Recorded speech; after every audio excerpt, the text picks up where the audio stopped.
الحمد لله نحمده ونستعينه ونستغفره ونؤمن به ونتوكل عليه ونعوذ بالله من شرور انفسنا ومن سيئات اعمالنا من يهده الله فلا مضل له ومن يضلل فلا هادي له ونشهد ان لا اله الا الله وحده لا شريك له ونشهد ان سيدنا ومولانا محمدا عبده ورسوله صلاه الله وسلامه عليه وعلى اله واصحابه وازواجه وذريته واهل بيته ومن تبعهم باحسان ومن دعا بدعوتهم إلى يوم الدين. أما بعد، قال الله سبحانه وتعالى في كلامه المجيد بعد أعوذ بالله من الشيطان الرجيم بسم الله الرحمن الرحيم وما تقدموا لأنفسكم من خير تجدوه عند الله هو خيرا وأعظم أجرا. My dear respected brothers and elders in Islam, every single day is a new day for a person to live in this dunya and a source and a way through which he can earn from his akhirat. Yesterday was a history, tomorrow is a mystery, today is the opportunity. Whoever earned any goodness yesterday, may it be from the fara'id, wajibat, sunan mu'akkad, sunan ghayr mu'akkad, nawafil, husn mu'amalat, husn mu'asharat, husn akhlaqiyat, whatever good deed a person performed yesterday, it has been credited to his account. So long as it was done with ikhlas, sincerity and sifat. Somebody missed any good deed yesterday, you can never make it up, my dear brothers. And the credit and the merit and the value of yesterday's amal cannot be compensated today. Rasul alayhi salatu wasalam says, قُلْ لِلنَّاسِ يَغْدُ Every single person, he does mourning. We've all done our mournings today. Many people have already done their mournings in other parts of the world. Some people will be doing their mournings. Then everyone exercises his effort, his capacity. And they go out and earn and they work. Then they fall into two categories. The fortunate ones are those that they exercise and they execute their efforts in the ways of Allah, in the ways of Rasulullah sallallahu alayhi wa sallam, in iman, in a'mal, in akhlaq, in halal, in refraining from haram, in showing akhlaq and sympathy and empathy to the makhluk of Allah subhanahu wa ta'ala. They fulfill the rights of Allah, they fulfill the rights of the people as well.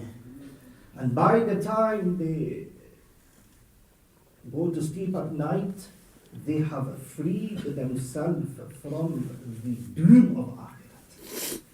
Why? Because Allah has become happy with them. Because they executed all their efforts within the borders of Sharia. They pleased Allah, they pleased Rasulullah sallallahu alayhi wa sallam. They fulfill the rights of Allah and they fulfill the rights of the people and they go to sleep from mu'tiquha. That day becomes a source of protection, securing freedom from the adhab of akhirat, from the wrath of Allah subhanahu wa ta'ala. And unfortunately, may Allah save us all, there is another group from mubiquha that they live a life of azab and freedom. They do their mornings as they wish. They wake up and forgetful of the ni'mats of Allah that Allah has bestowed over them. What great ni'mat Allah has bestowed. What dua do we read when we wake up? Alhamdulillah alladhi ahyana ba'da ma amatana wa ilayhi nushur. Praises are due to Allah that has restored the life back to us after causing us to die. When Hadith Rasul alayhi salatu wasalam says, الدعاء الحمد لله الذي كفاني وآواني. The praises are due to Allah that has sufficed all my needs, given me shelter, given me a roof to have comfort within. الحمد لله الذي أطعمني وسقاني. Praises are due to Allah that has fed me, that has given me water to drink. Alhamdulillah alladhi an'ama alayya wa afdal. Praises are due to Allah that has blessed me enormously, وَأَفْضَلْ, and given me preference over so many of his other makhluqat. Many people went to sleep last night, brothers. They didn't wake up. الله يتوفى الأنفس حين موتها والتي لم تمت في منامها فيمسك التي قضى عليها الموت ويرسل الأخرى إلى أجل مسمى. When a person's mouth is destined, nothing can stop it. Many people go to sleep at night. If Allah wishes, Allah takes away the full connection of the ruh, and the ruh does not return back to the body. And many of them are those that Allah brings the connection of the ruh, and they come back and they live and they have another day. So every day, my dear brothers, is a source through which we should try to increase our connection with Allah subhanahu wa ta'ala. That's why we are out in the path of Allah subhanahu wa ta'ala. And Ibrahim Sahib says, the objective of spending time in the path of Allah, it is not just moving from one place to the other. This is all a sabab of Hidayah, brothers. But what is the objective? What do we want? Allah ke raste mein nikalne se maqsad kya hai? All these years that I have spent time, every year in Ramadan I come for my chilla, or other parts of the year I come for my 40 days or 4 months. May it be local, may it be global, may it be national, may it be international, may it be walking, may it be traveling, may it be on the sea or the air, or whichever part of the earth. 10, 20, 30, 40, 50 years of my life I have spent in this effort. What have I achieved? Have I earned the objective? What is the objective? What is the maqsad? Says that the objective of going out in the path of Allah subhanahu wa ta'ala is to come out from the life of desires onto the life of hidayat. That's the core, brothers.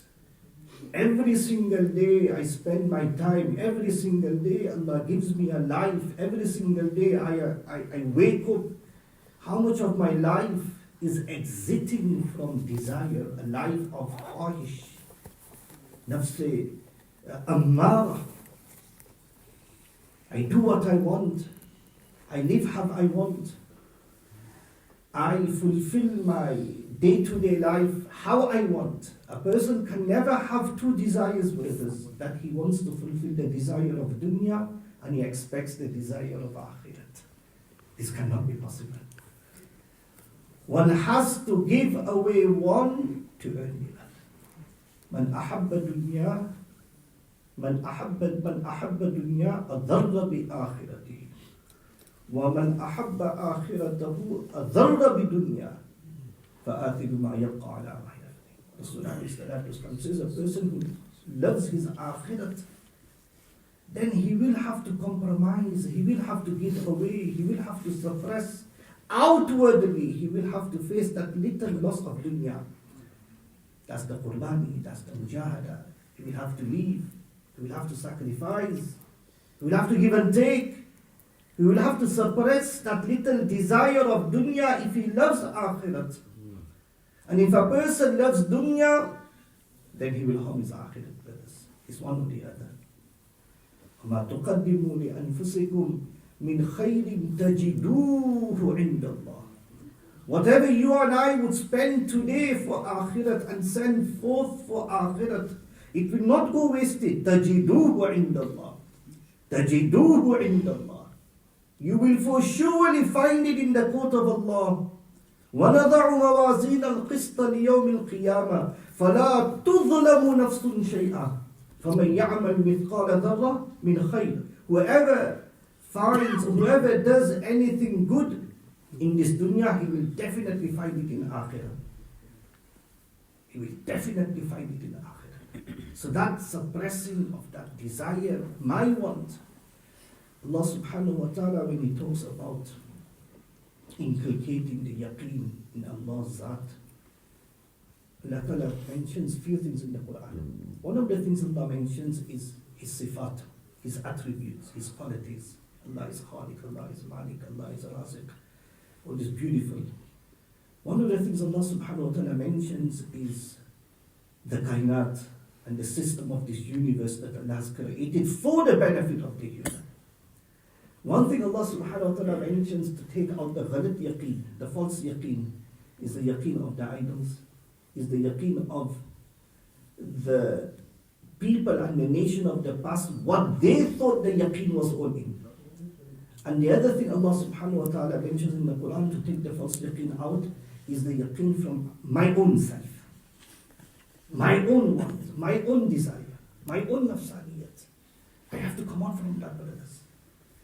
Every single day I need to take hisab, account of my life. How much of my want is coming out from me and how much of the want of Allah and Rasul alayhi salatu wasalam is coming out. This is one of the main objectives and goal coming out in the path. And every single day I should be increasing in this. The other thing Maulana mentions is my life should come out from jahalat onto ilm and knowledge. Life of ignorance. Ignorance. The rights I owe to Allah, how much do I know them? The rights I owe to the people, how much do I know them? How much am I fulfilling the rights I owe to Allah and I owe to the people? Have I learned them? Am I implementing them? Are they coming as a part and a parcel of my life or not? There is mujahada, but do I go through that little sacrifice? Do I suppress my nafs so my life comes out of jahalat and comes on to the knowledge of Quran and Hadith? And the third objective, my dear brothers, every single day when I come out in the path of Allah, it's a training so I can implement that for the rest of my life. How much of my life is coming out from ghaflat onto the dhikr of Allah subhanahu wa ta'ala, the awareness of Allah. Jahan Allah, Allah shahidi, Allah ma'i, Allah nadhirun ilayya. Allah is watching me, Allah is with me, Allah is observing me, Allah is witnessing me. Allah Ta'ala is with me. How much of that ihsas, that realization, that concern, that consciousness is building within me? So life coming out from desires onto the hidayah of Allah, coming out from jahalat onto the ilm, and coming out from ghaflat onto the dhikr of Allah subhanahu wa ta'ala. So our life is clean and pure, my dear brothers. That's why, like Rasul alayhi salatu salam, when he used to give da'wat with his words, his du'as were also da'wat. His du'as, his supplications that he made was also da'wat, was to teach you and I da'wat. One of the du'as Rasul alayhi salatu salam made was, Allahumma aslih li deeni alladhi huwa ismatu amri. Allah, perfect my deen. Why?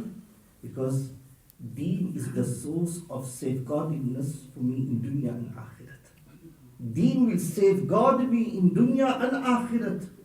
Wallahi, brothers, there is no source of protection from any problems of dunya, any problems of akhirat, until and unless we cling onto the deen of Allah subhanahu wa ta'ala. Allahumma aslih li deeni alladhi huwa ismatu amri. All my problems, individual, social, domestic, family, local, international. Maulana Ilyas rahmatullah alayhi used to say that the masail and its hal, the solution of all masail, the solution of all issues of the dunya that the dunya is facing, Allah has kept it in this effort of being, my dear brothers. काश के लोग इसको समझते, लोग समझ नहीं रहे. अल्लाह ने तमाम मसाइल का हल इस मुबारक मेहनत में रखा है. काश के लोग इसको समझ नहीं रहे. Why, brothers? Because when a person makes effort and he gives sacrifice, jaan mal ki qurbani, he dedicates, he commits, he contributes, he executes his efforts and his mal and his jaan, and he goes out in the path of Allah subhanahu wa ta'ala, and he speaks about iman, he speaks about akhirat, he speaks about jannat, he speaks about jahannam, he speaks about la ilaha illallah, that Allah is the deity that does nothing can happen until and unless it's the will and mashiyyat and decree of Allah subhanahu wa ta'ala. He is the sole controller, He is the maker, He is the breaker, He gives life, He gives death, He is the one who brings halat, He is the one who has the solution to take the halat away as well. When a person has that yaqeen in Allah, and he talks about Iman, then based and proportionate to the level of Iman that has built into his heart, his amal will become clean. His amal will become strong. And then through the amal, Allah's rada he will receive. And when he will receive Allah's rada, Allah is happy, Allah Ta'ala will solve all his issues, dunya and akhirat issues. One used to say, Allah Ta'ala ne is मेहनत में तमाम परेशानियों का हल रखा है, काश लोग इसको समझ लें. Then Rasul alayhi salatu wasalam says, Allahumma aslih li dunyaya allati fiha ma'ashi. Allah, perfect my dunya because I live in dunya. Allah, make it easy for me. Allah Ta'ala, allow my dunya to become easy and perfect me, so it doesn't become a source of obstacle to get close to you. Allahumma aslih li akhirati allati fiha ma'adi. Allah Ta'ala, perfect my akhirat because I need to return to akhirat as well. I need to return to akhirat. وَاتَّقُوا يَوْمًا تُرْجَعُونَ فِيهِ. Fear that day in which every single person will have to return to Allah subhanahu wa ta'ala. And Sahabi Kiram Radiyallahu alayhim ajma'in, they asked Rasul alayhi salatu wasalam, O Prophet of Allah, how would I know that the nur of Iman has penetrated into my heart? What is the symbol? What is the alamat? How would I know that I am receiving the nur of Iman in my heart? Rasul alayhi salatu wasalam gave three symbols, three signs.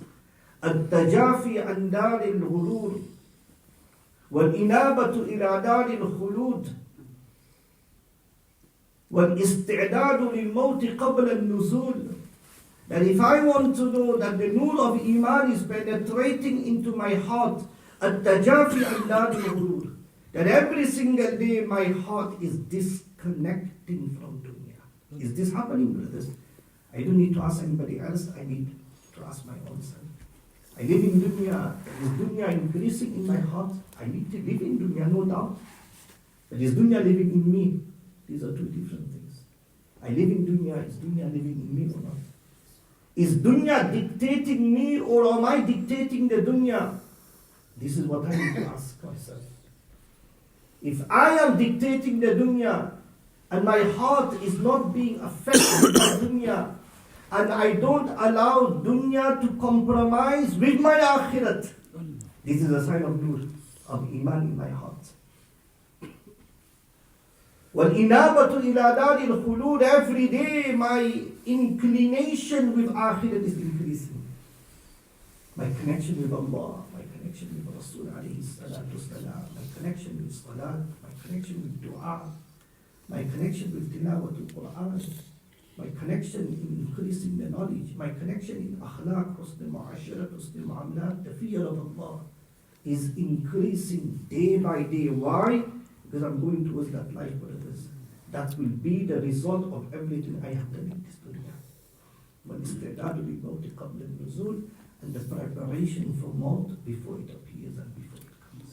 If this is coming, brothers, then wallahi, this is a sign that alhamdulillah I am benefiting from this noble effort of da'wah that Allah has given me. Otherwise, I will definitely get the rewards, no doubt, so long as it's done in the class, but I am not really achieving the objective and the fruits.